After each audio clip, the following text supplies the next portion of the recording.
Notification కోసం ఏళ్ల తరబడి నిరీక్షణ, పగలు రాత్రి తేడా లేకుండా పుస్తకాలతో కుస్తీ. ఒక గవర్నమెంట్ టీచర్ పోస్ట్ కోసం మీరు పడిన కష్టం మాకు తెలుసు.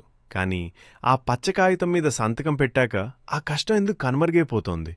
సమాజంలో మీకు గౌరవం ఉంది, చేతి నిండా జీతం ఉంది, ఇంకేం కావాలి? రిలాక్స్ అవడానికా మీ టీచర్ అయింది? కాదు, అక్షరం ముక్కరాని ఆ పేద బిడ్డల తలరాత మార్చడానికి. మేం కూడా ఆ ప్రభుత్వ బడి మెట్లెక్కి వచ్చిన వారమే. అందుకే ఆవేదంతో అడుగుతున్నాం. ప్రైవేట్ స్కూళ్లకు ధీటుగా అడ్మిషన్లతో బడులను నింపాల్సింది పోయి నిర్లక్ష్యంతో వాటికి తాళాలు వేసే పరిస్థితి తేవద్దు.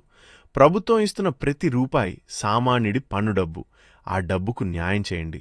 నాడు మీరు ఉద్యోగం కోసం పడ్డ తపనను గుర్తు తెచ్చుకోండి. ఆ తపనతో ఒక్కొక్క విద్యార్థిని తీర్చిదిద్దండి. అప్పుడే సమాజంలో మీకు అసలైన గౌరవం దక్కుతుంది. ప్రభుత్వం మీకు అన్ని విధాలా అండగా ఉంటోంది. మంచి జీతాలు, సౌకర్యాలు కల్పిస్తోంది.